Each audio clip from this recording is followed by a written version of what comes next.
Hi, it's Chris Watkin here, and I'm joined by Tony Ruby, a long-established estate agent from Grantham in Lincolnshire, who, at the age of how old? 45. 45, has decided to up sticks from his very well-paid job, valuing, big agent in town, big market share, and setting up his own estate agency. So what I want to do today, Tony, is talk about your story of why you became an estate agent, the ups and the downs, and what's led you to decide that you want to start your own estate agency. So thanks for joining me today. Thanks for having me. When did you decide that you wanted to become an estate agent?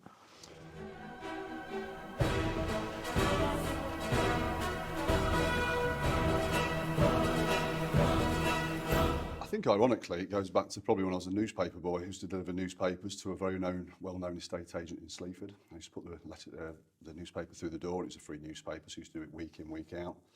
And I was always intrigued by what was going on behind the door. The reality is I didn't get into estate agency till I was almost 30 years old. Okay. What did you do before then?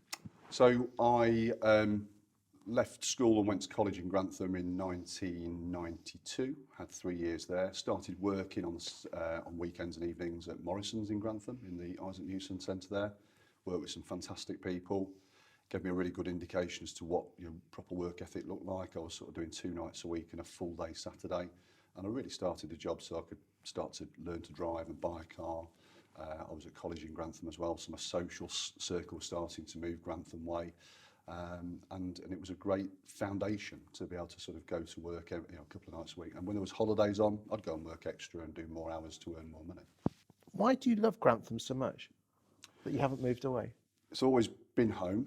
I was born in the hospital in 1976. I think there's a lot of people who live in Grantham who perhaps don't give it the credit it deserves. But for me, as a family man living in the area, having a family of my own, a young family of my own, schooling was a great attraction. There's the obvious things like the transport links. I think you could do a lot worse for locations to call home. So you were at college. What courses were you doing at college?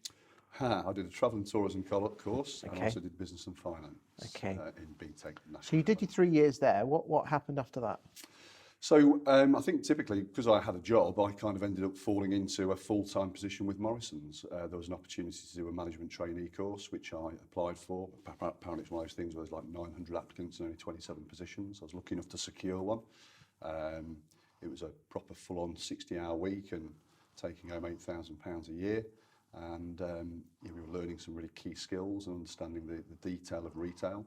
But it just wasn't quite for me. It was sort of a very intrusive time because they just started Sunday opening as well. So you'd find yourself often doing 7 days a week. I was a young man playing football, enjoying perhaps nights out with friends and stuff. And it just didn't quite fit for me. And then I got friendly with a guy called Paul, who I'm still good friends with now. And he'd just seen an opportunity to go down to what used to be the Swallow Hotel on Swingbridge Road for Currys, the electrical superstore, who were moving from the High Street premises down to the London Road site, which of course is now Marks and Spencer's food hall.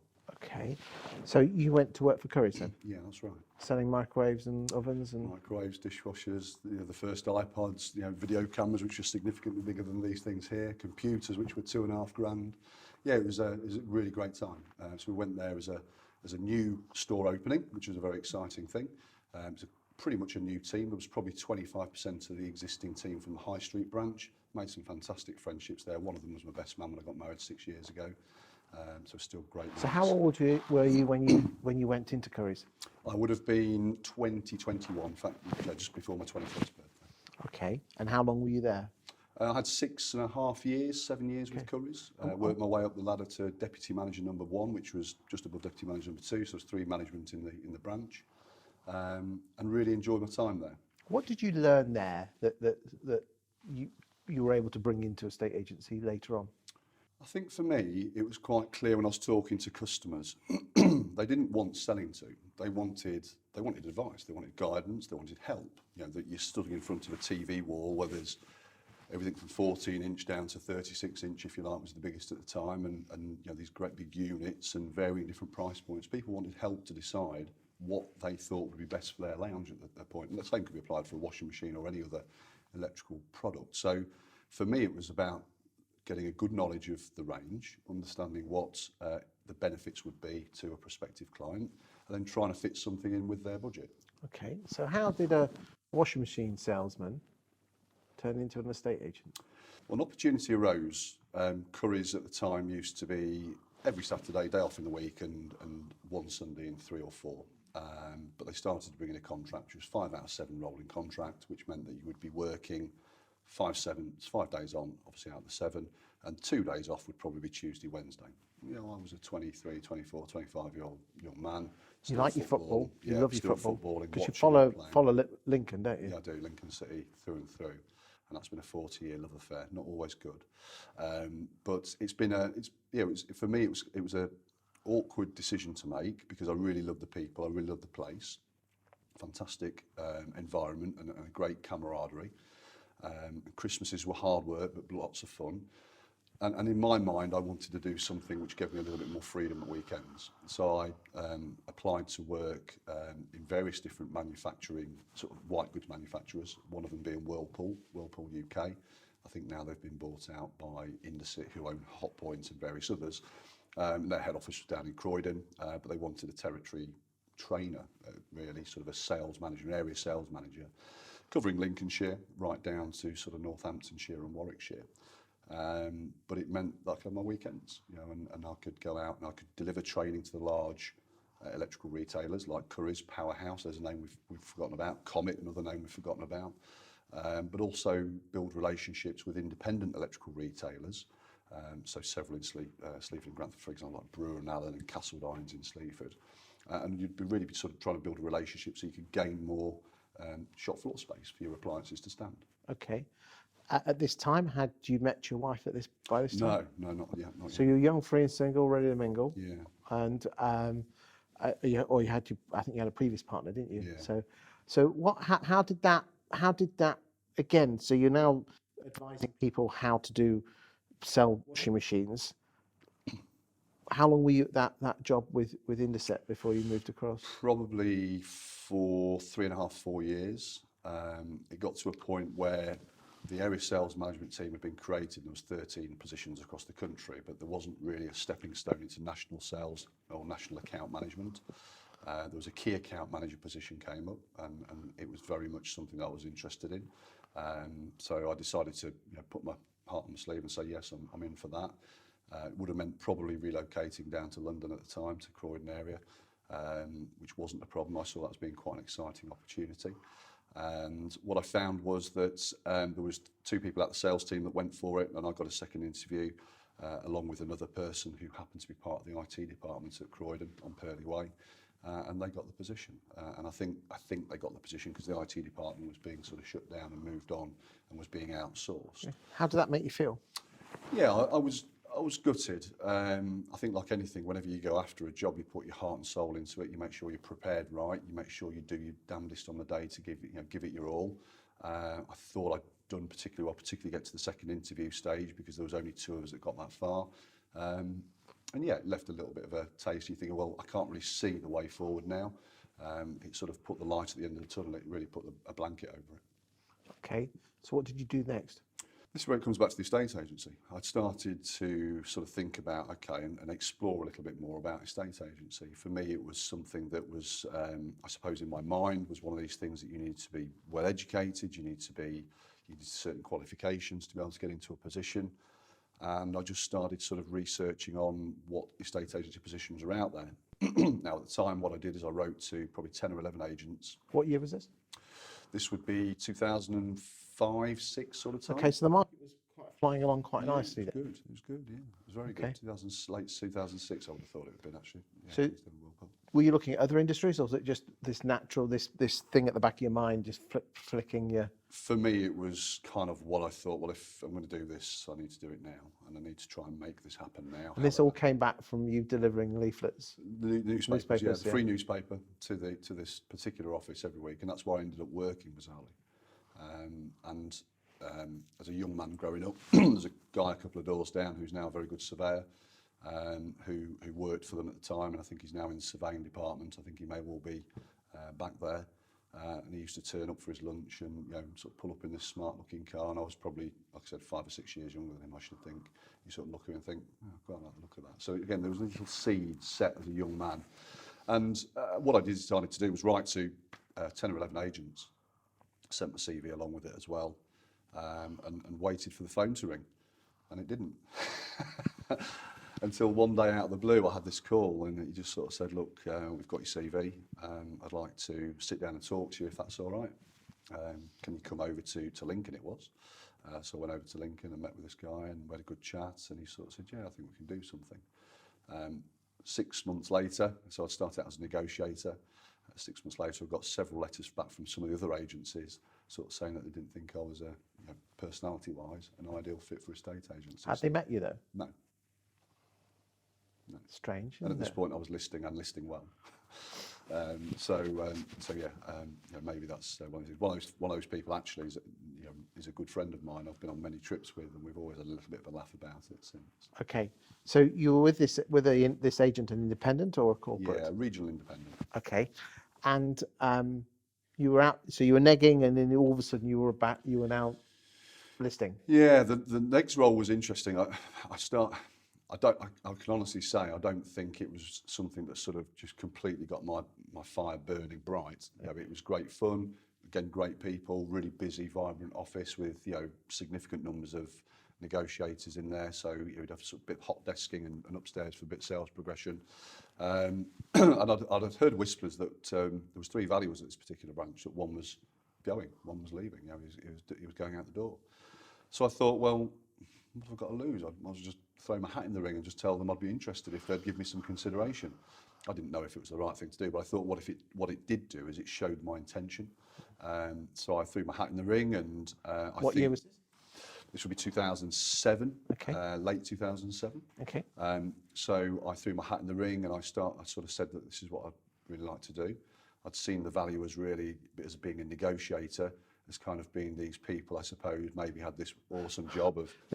They basically swan in, yeah. don't they? Then you see them all day and then they come back and they've been sit down with cups of tea, haven't The they? morning meeting would kind of be, we'd be in this really busy office. There'd be plenty of negotiators who were shouting up the deals and everything else and what they were working on. And, these valuers would wander in, and it was like they were riding in on some white horse, and they'd got all the next listings to sell and what they were going to put on the market that day. And I just looked at it and thought, do you know what? I can see how that, with the skills I'd developed with working for things like Whirlpool, and I think also for Currys as well, were very transmissible into that particular role.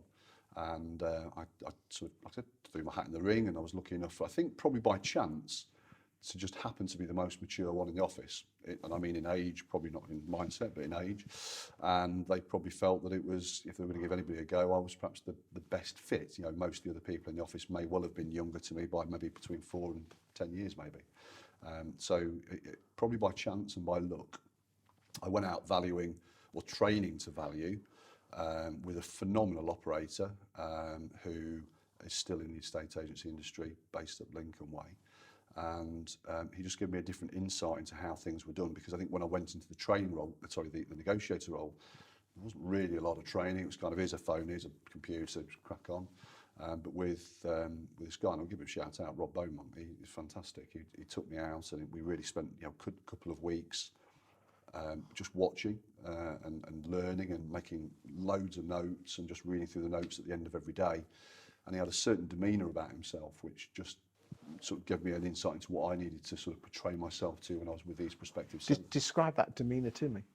Super professional, very approachable, and someone who came across with exceptional knowledge. And I think clients bought into him because they felt like they were in really safe hands. What else did you learn not to do with Rob? I think what Rob was very good at doing was making sure that you sort of understood what was exactly expected of you when you were meeting these clients in their homes.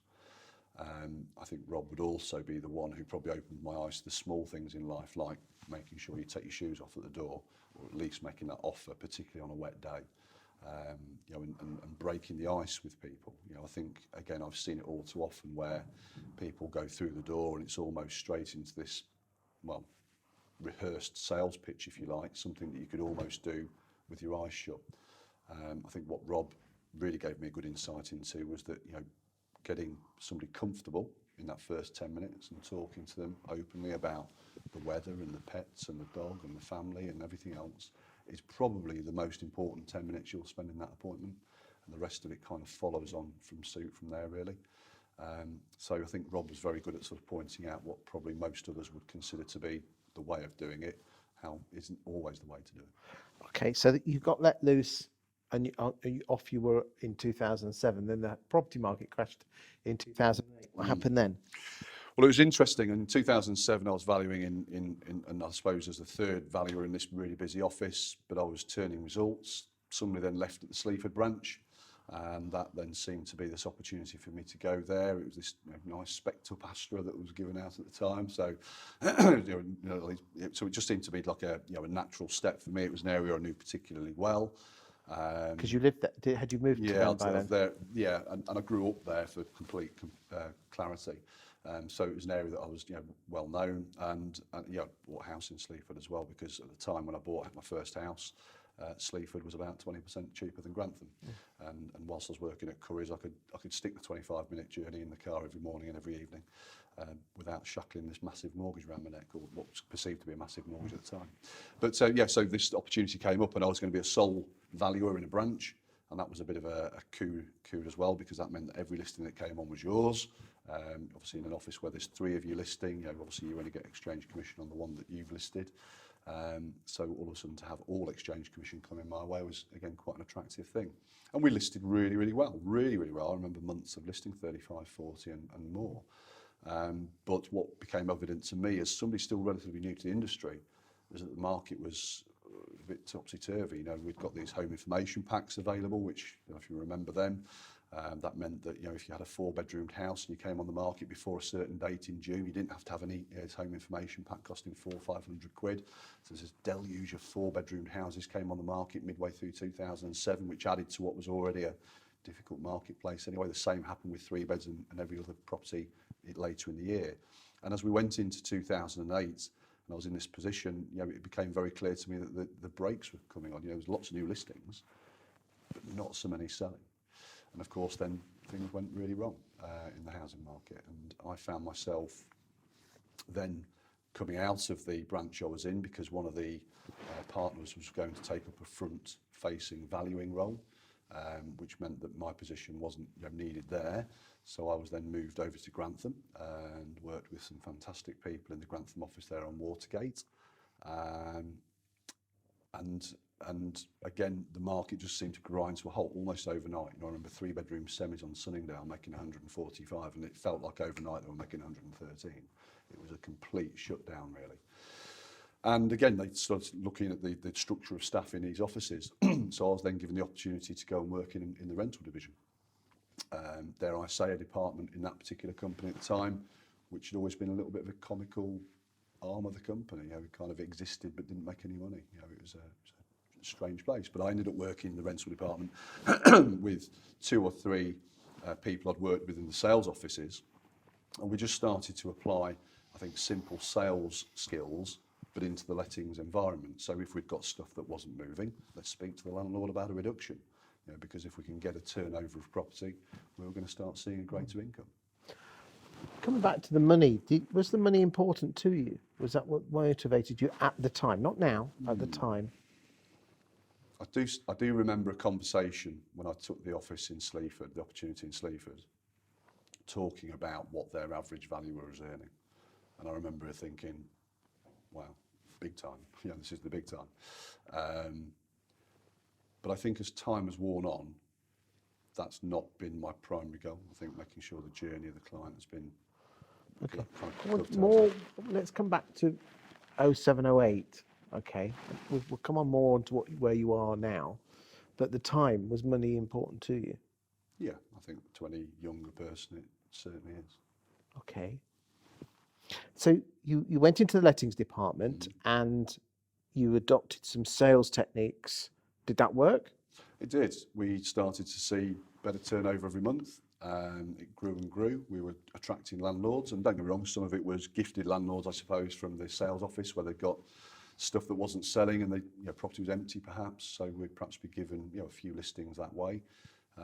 But I think what we also were able to do was connect with local landlords, and they could see that we were successful in what we were doing. And we picked up new landlords who were perhaps, because that marketplace was brilliant. If you were cash rich, you could get a fantastic buy on a 3-bedroom semi that'll let all day long, not worry too much about the mortgage, and see a significant return out of it, of course, compared to the bank. I mean, normally if you let a valuer anywhere near a sales valuer anywhere near the lettings department, things go tits up. That's a technical term. How did you get around your head that you need to be detail orientated and get everything, because you have to be in lettings? I was lucky. I worked with some fantastic people who probably covered that up for me. People like Sue, people like Sharon, Joe Nichols were just fantastic around me as a support team. Also Sarah as well, who looked after the accounts side of the business. Were forever, head down, working hard, looking after maintenance, looking after accounts, looking after all the sort of compliance aspects, if you like. And it really allowed me to go out and be a valuer, but leading this kind of lettings team, or being the face of the lettings team, if you like.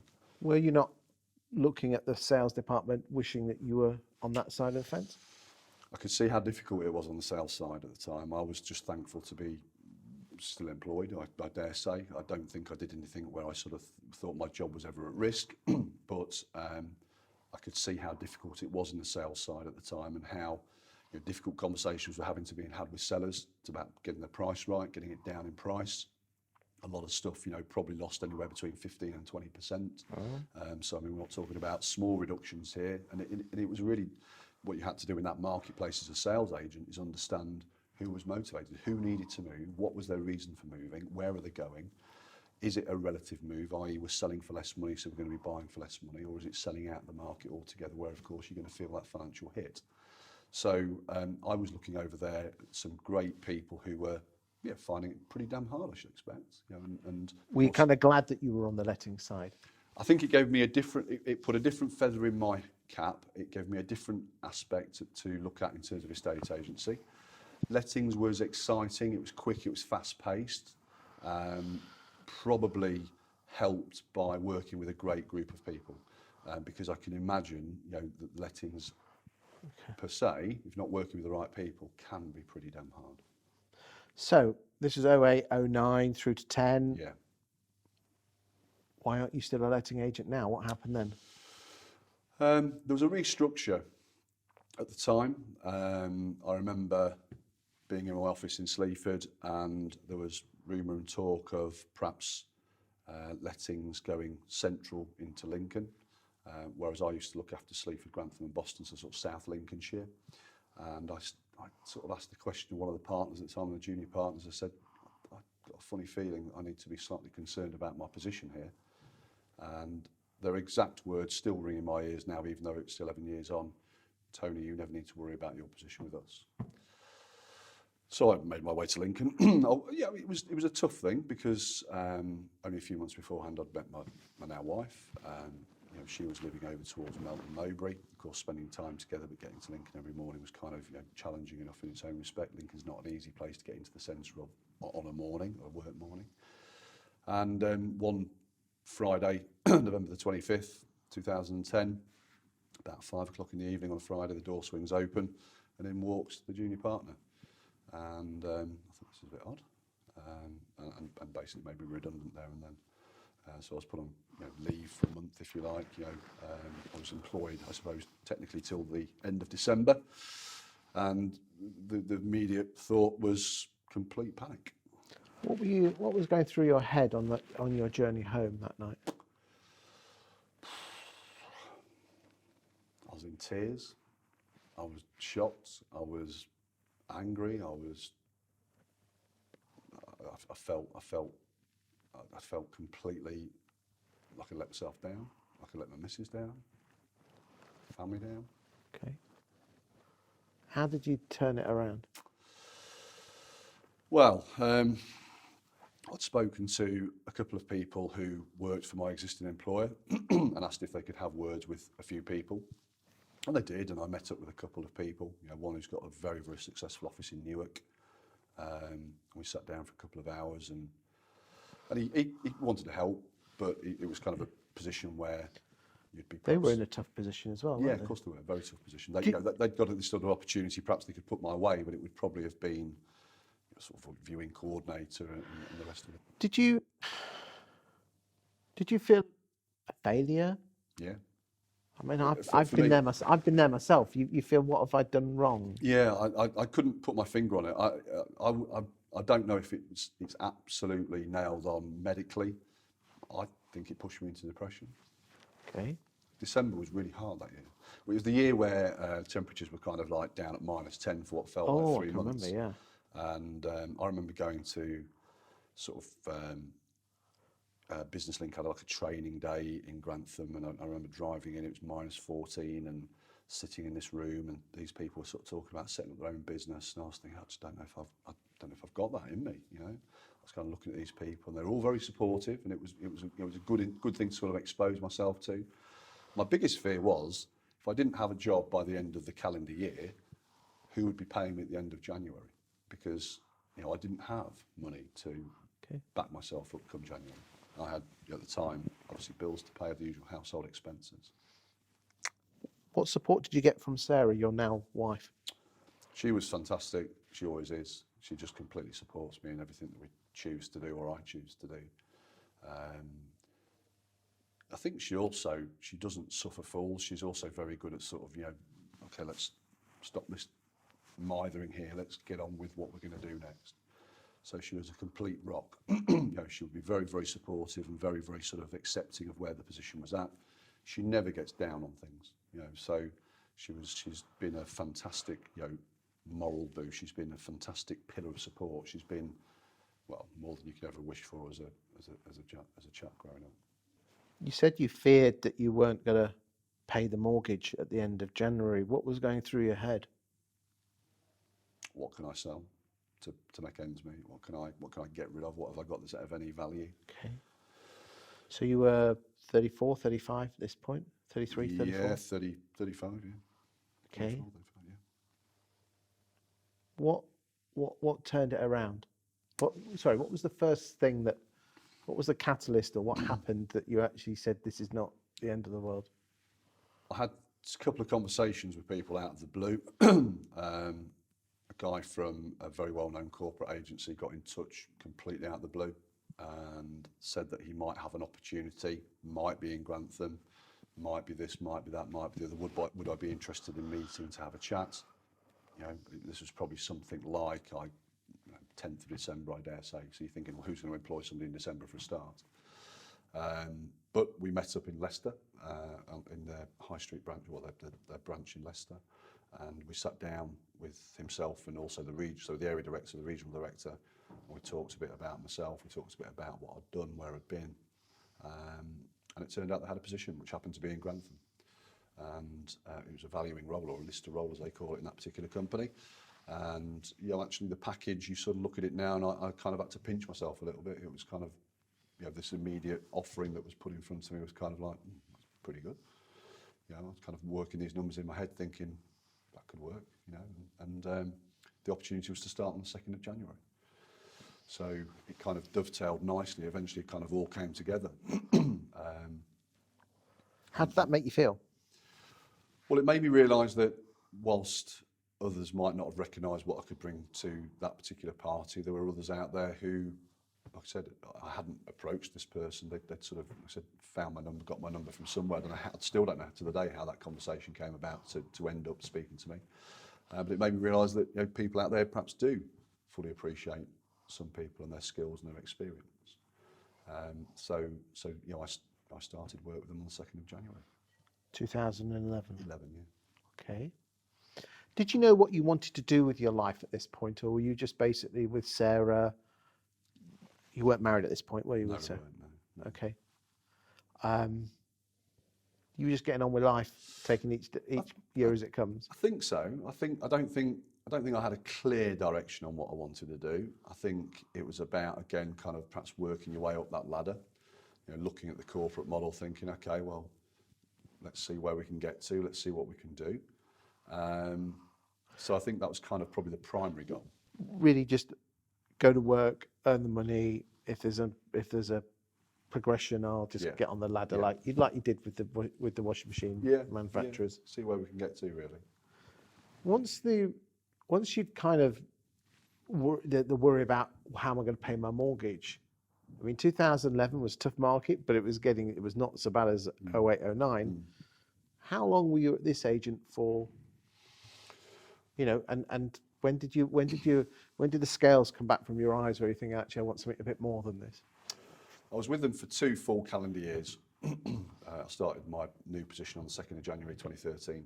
I think what became clear to me is that the two worlds of regional, sizable independent versus corporate were slightly different beasts, slightly different animals to deal with. Greater amounts of downward pressure, and I know pressure builds diamonds, but I don't think that's always how to get the best out of everybody. So that was the noticeable difference to me. It was a You weren't enjoying the corporate structure of the. Yeah, I'm not sure it quite fits my. Okay, so what was it? Very target orientated, numbers, stats, hit your targets. Yeah. Pat on the head if you've been a good boy or girl. Yeah, I would say several things that stick out in my time from there. The amount of pressure on staff, the amount of time I saw staff in tears in morning meetings was just not acceptable, in my opinion. Nobody goes to work to be verbally beaten day in, day out because they've not got enough mortgage appointments, or they've not done this and not booked enough valuations, or not booked enough sales. These people were, dare I say, that they're all humans, aren't they? And we're all fragile in our own different ways. And I think the problem, therefore, is that you don't get people who can sustain that every day and don't look forward to work every day. So they look for other opportunities. And therefore, the team I was working in was constantly changing. It was like a turnstile at the door. It felt like we were constantly in recruiting mode. And I think it's very difficult, being football orientated and sports orientated particularly. I can't think of one successful sports team that has ever delivered success consistently, whether changing the players.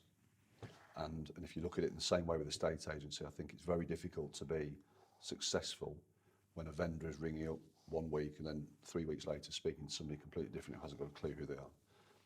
So the client journey for me was starting to ebb away there. It's starting to dilute. I also had a few challenges with how it was structured. At the time, as a lister, I was paid to put houses on the market. So every subcontract that was signed, I'd get paid commission, which was fantastic. But it also creates the wrong mindset, because you're not going out there to give them advice to get that person necessarily sold. You're just trying to win the instruction. I sat in so many meetings where you were told, just get the contract signed. Don't care what price, get it signed. And then we'll get the price down afterwards, and we'll worry about that afterwards. Yeah. And then, but at the time, I don't know if it's still the case, at the time, people were paid commissions to reduce prices. It doesn't fit right for me. It doesn't feel right. It's not ethical, in my opinion. In my opinion, it's about, I'm going to be doing this job now for another 20 years or so in this area. I want to be able to walk down the high street. I want to be able to say hello to. I don't have to dive across the other side of the road. I think clients deserve a better journey. So 2013, you joined Newton and Fallowell. Yeah. Did they approach you, or did you? It was interesting. Love Newton Fallowell and always have. And what I remember of my later days, particularly with my previous employer to Newton Fallowell, is walking past the Newton Fallowell office, sort of looking at it, thinking, I'd love to be there one day. There's some great people there. You've got Gavin, who's on the front line, and you've got and was Mark still in the business at this point? Yeah, Mark's still very much in the business, even actively today. Mark and David Spatman, David Newton, Gavin, great Stephen team. Binder. Years of experience. I've worked with some fantastic people there in the last 8.5 years as well. Who have perhaps not part of the team still. They've gone on to other things, still within the industry. Some not, perhaps, but also some great people coming in recently, like Cal, Georgia, and an unsung hero in that office is a lady called Sue, who's the administrator. She pulls it all together, really. She kind of makes sure everything's sort of ticking along. Did you feel like you'd come home when you went back to Newton Fallowell? Well, not went back, but went to Newton Fallowell. Yeah, it felt comfortable straight away. It felt like where I ought to be. It felt like somewhere that I wanted to be. It felt like somewhere I was wanted. It felt just it was just a great environment to be in. And it all came about, earlier in 2012, I'd had a phone call from a recruitment company. Little did I know at the time, it was actually, I think, David Spatman's recruitment company approaching me saying, we've got an opportunity coming up, would you be interested? And I kind of brushed it off and said, oh no, didn't tell me where. No, I'm all right, I'm perfectly settled with what I'm doing. Thank me for my time, and that was that. Then a freak appointment, really. I went to a valuation on Hadley Close on Barrowby Lodge. Really nice 5-6 bedroomed house. And I walked into the appointment. We'd kind of got a signed contract there and then.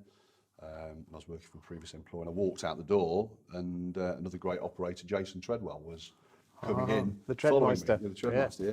He was following me in, and we'd sort of spoken candidly, but that was kind of it, really. And we stood outside the front, and as arrogant as it sounds, it wasn't meant this way. I said, I don't know if you're going to do any good in the appointment. I've got a contract signed here. This was, to the way the conversation went, and we kind of had each other's numbers, and we kept talking a little bit. We'd sort of worked on a couple of listings that were joint listings where we needed to work together and collaboratively.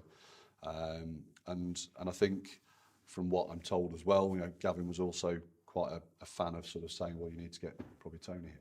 So it felt like somewhere I was wanted. It felt like you were falling into a job which was just sort of custom made for you. So how were the first 3 or 4 years at Newton Fallowell? Well, fantastic, just the best. I remember the team was brilliant. We used to do all sorts, which were not just successes on the football pitch, if you like, but off the football pitch as well. With sort of evenings together. It was an amazing time. Working with some fantastic people, and I'll chuck into that name as well, Stuart Richards, who's with Purple Bricks, I believe, now. He was a very good leader and gave us all the autonomy we needed to be able to sort of deliver, but was a watchful and as a great sort of mentor and leader, really.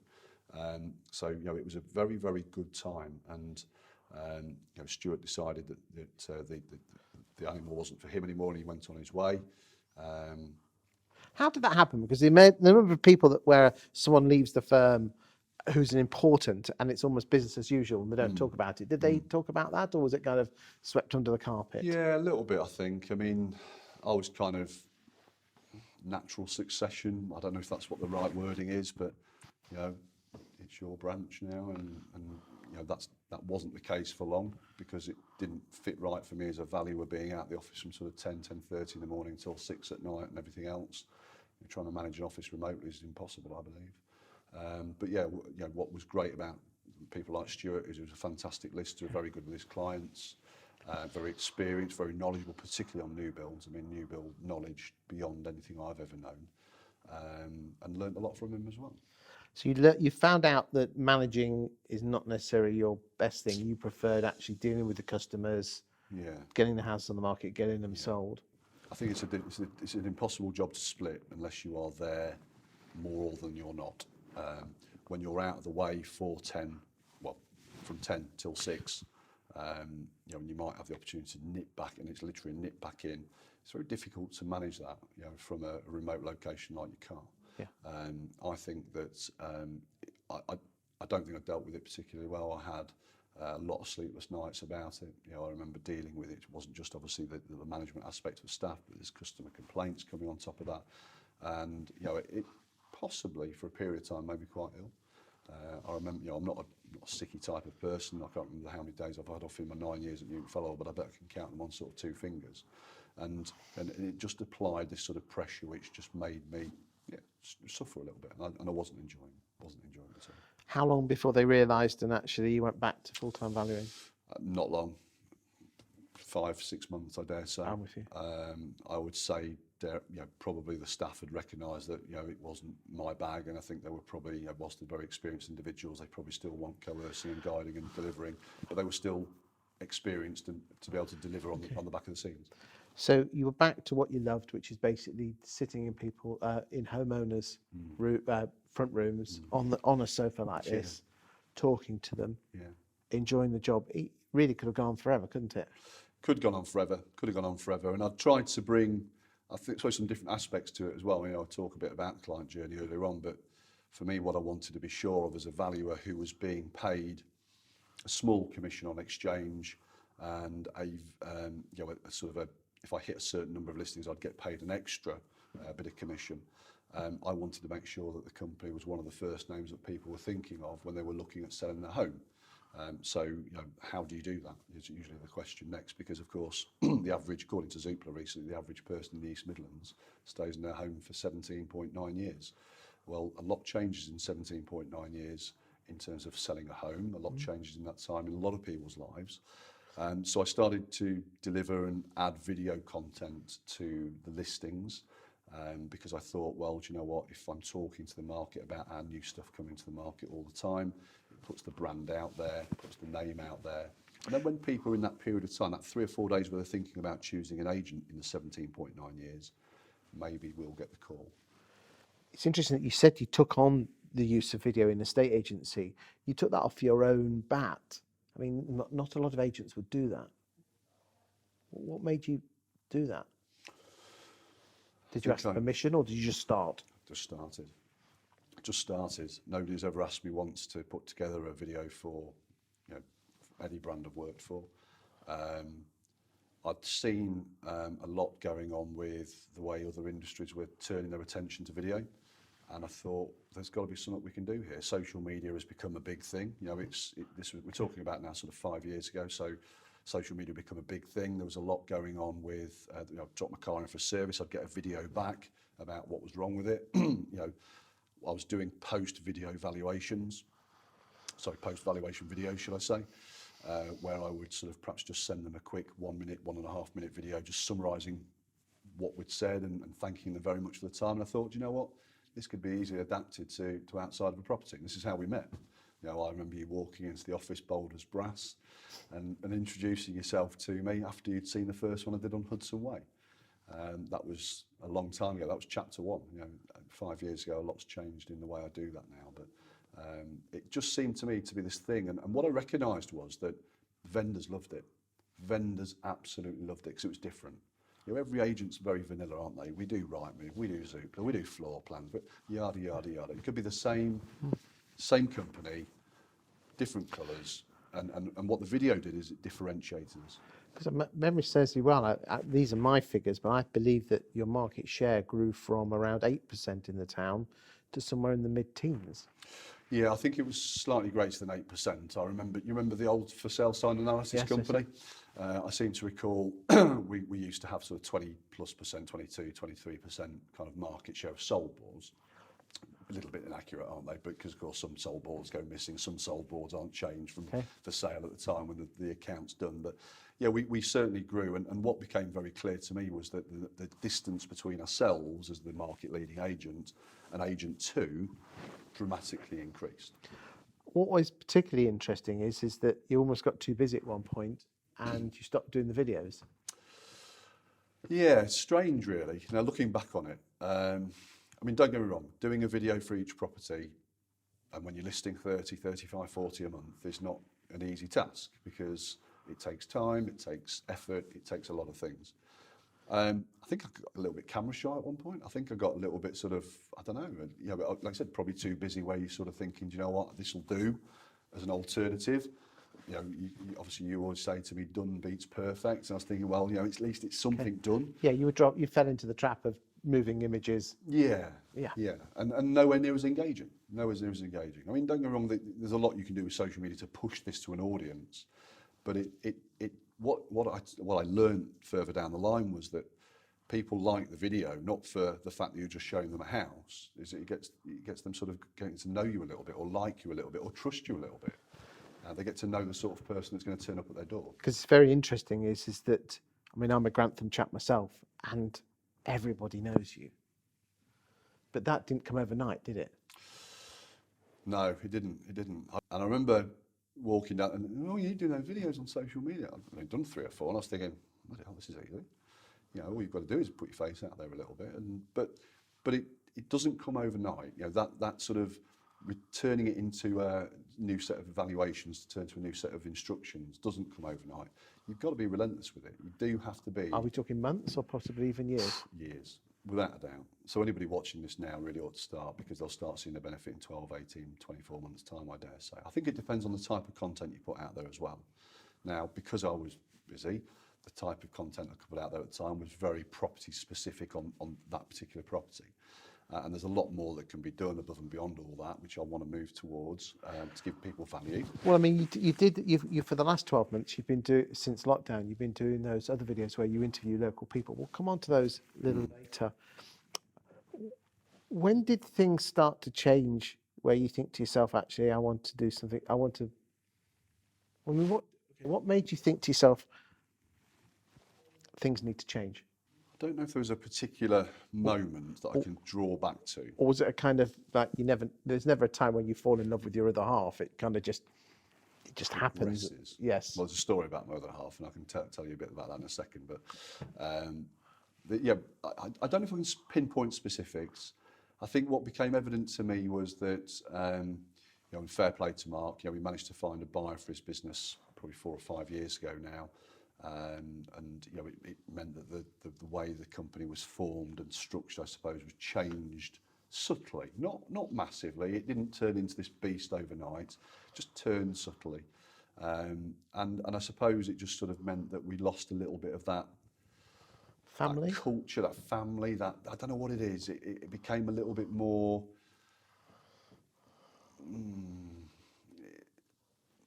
There was a lot of people, I think, who wanted to make their own noise, that it was about them, and the team feeling kind of dissipated.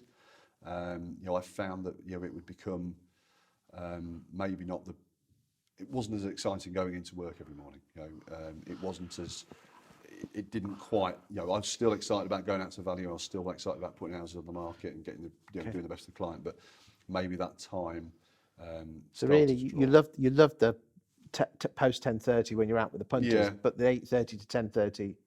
Yeah. How did that make you feel? You kind of just knuckle down and get on with it, don't you? You have to, because that's what you're committed to do. They're paying you a wage every month to be there. And decent wage. And a very decent wage, yeah. It was a good wage. And 3 years ago, I nearly moved at that time to another company. A lot was promised. Don't think it actually would have ever come to anything if I'd made the decision. And to be fair to David Spatman, David Newton, Mark Newton particularly, they did an awful lot to make my time at Newton Fellow sort of work, which included sort of restructuring of working times and everything else. Took weekends away and everything, which was brilliant. I can't thank them enough for that, because at the time I just had my little boy, who's just turned 3, and I've had some brilliant times with him over the weekends, which I perhaps wouldn't have done if I hadn't looked at doing something a couple of years ago. But then surely, if you were given special treatment because it's Super Tony, how did the other valuers in the office feel that they were almost picking your slack up? Yeah, I think it did. It left a weight behind it. There's no two ways about it. I think whilst it was never sort of talked of and it was never sort of brought in front, if you like, I think there was this why for him. There was benefits to the staff, I think, at the time, because actually what the staff all used to do was every other Saturday, and it then moved to a schedule which was every 3rd Saturday. So arguably they did get a benefit out of it, but I'm saying I expect thanks for that. But it just perhaps highlighted that Saturdays were important to a lot of the staff, that they made that change to placate as many as possible. I do think estate agency has changed dramatically as well in the last 4 or 5 years. I think I was at a conference only recently, and I was asked, what do I think estate agency will look like in 20 years, was the question, onto a camera to be able to give, and I guess they'll get that out of the time vault in 20 years time and look back what people were saying. But I think in my mind the estate agency was changing. It was different. There was a different opportunity that was starting to come to the fore. When did you kind of think to yourself, things need to change then? I know you said it was a slow thing, and you weren't enjoying it. What was the first step that you made, and where did Sarah come in on this?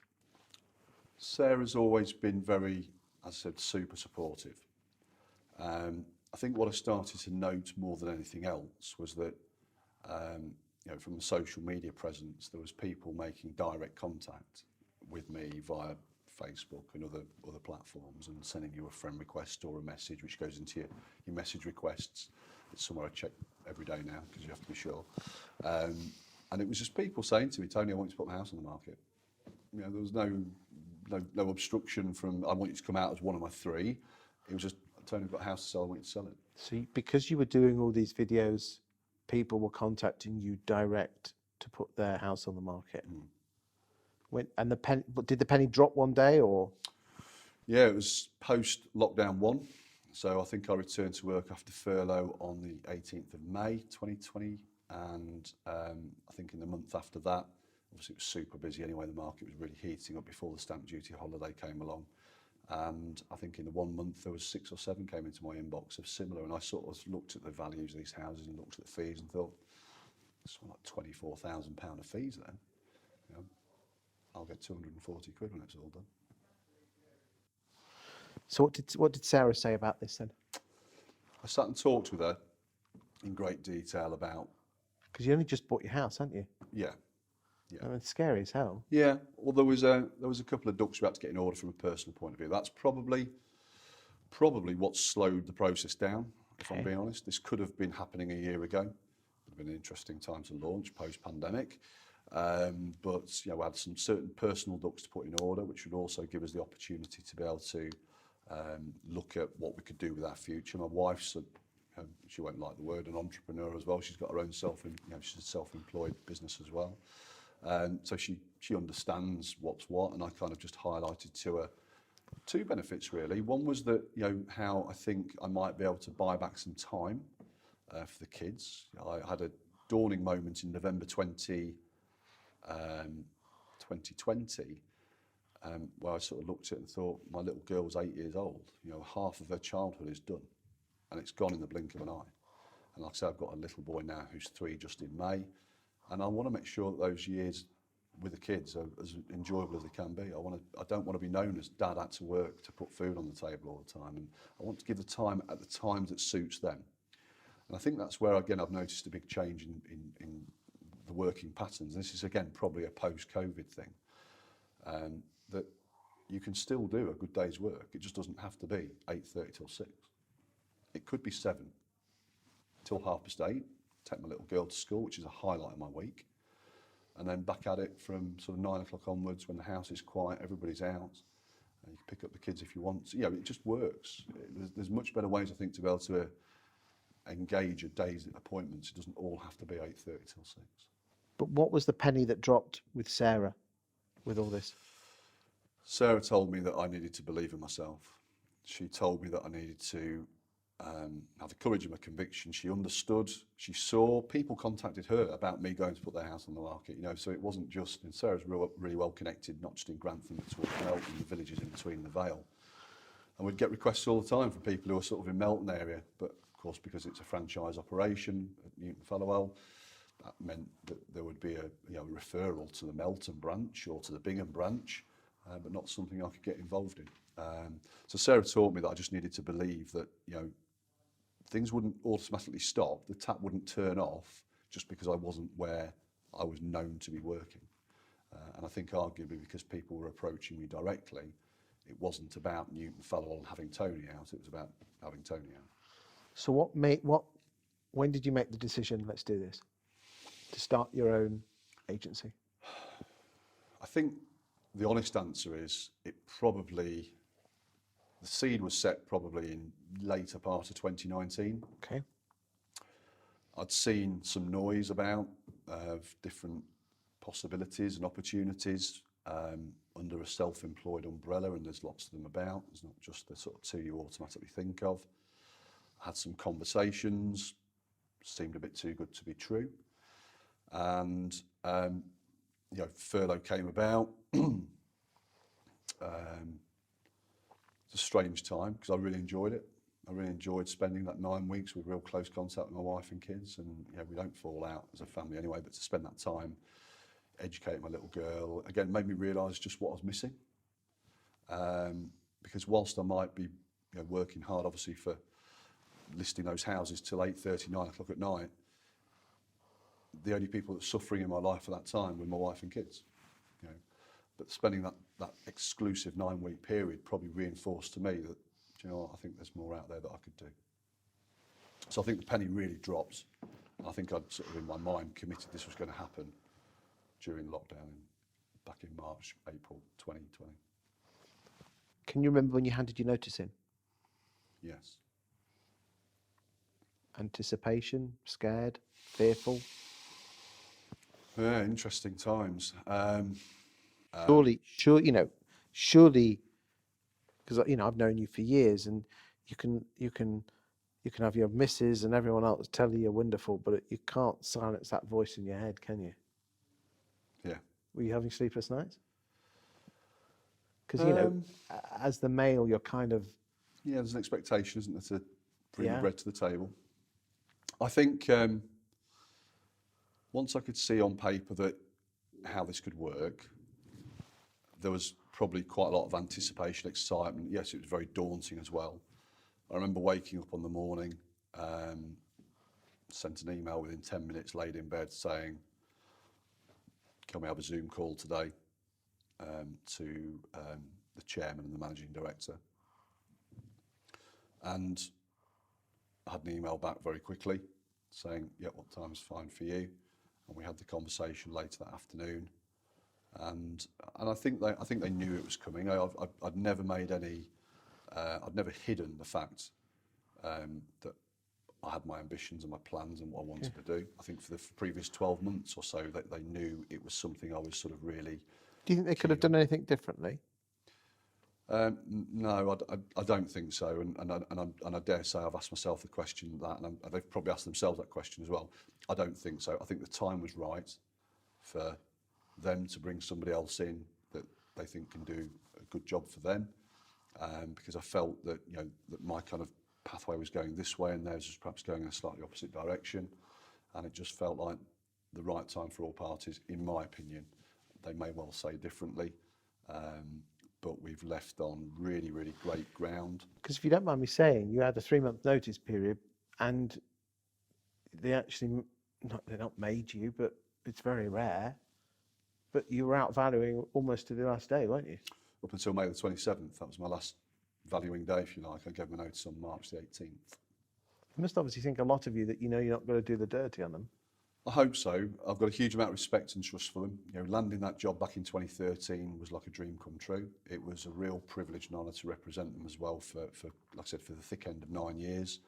I really enjoyed the progress we made. I really enjoyed what it's done for developing myself. I just really enjoyed it. It was a real great experience. I wouldn't knock it at all. The key for me was that we dealt with things in a really honourable, grown-up fashion. We both knew what we wanted out of the exit, and both parties have been very respectful of each other and the wishes out of that as well. And there's obviously a period of time where we've agreed we're not going to push each other's boundaries in terms of what they're listing and what I'm after, and vice versa, which I think is incredible. And I've gone with a great amount of thanks and well wishes, which I think was very important for me, particularly from those like the Mark Newtons, the David Spatmans, the David Newtons. All great people. Great people, fantastic people. And if anybody out there is ever in question about working for Newton Fellow, I'll do it, because you'll really enjoy it. So now you've set up your own estate agency, Tony. Interesting colour that you've chosen. Lovely pink, similar to your socks, very similar. What does the future hold for Tony Ruby? It's a great question. One question that I'm probably sort of banging around in my head is, am I mad? But do you know what? There's in my mind, there's plenty of agents in Grantham who have come and gone. So again, that's why I asked the question, am I mad? But I do believe that the future is about delivering service of a certain quality that is very difficult for any other agent to replicate, because they're based around volume. In my mind, there's people don't move that often, so it's not an experience they go through very often, and they need advice, they need guidance, they want your help, they want to trust you, they want to be able to build a relationship with you. What I want to build is an estate agency service, and I'm not a fan of the word bespoke, but a personal estate agency service, where you become their go-to person. You become the person they can trust, the person that is seen, the person who will hold their hand right from the start all the way through to the end. So what would your message be to Grantham homeowners? I think the message to Grantham homeowners is this. I believe they deserve the best and the easiest transition from one home to another. It's a very difficult process getting from A to B, and it can have its ups and it can have its downs. We know that. But I think what people expect and would like is somebody who can give them honest, right advice from the outset. No bravado, no bull. This is what we need to do to get you to that next goal, and help them on their journey, get them on the way to their next family home, whether that be in the Grantham area, whether that be in the villages nearby. But there'll be people who are coming out of the first time buyer home into the family market in the Grantham area, and there'll be a lot of Grantham families who will be been in their house for 20 years and they're going out the other end of it.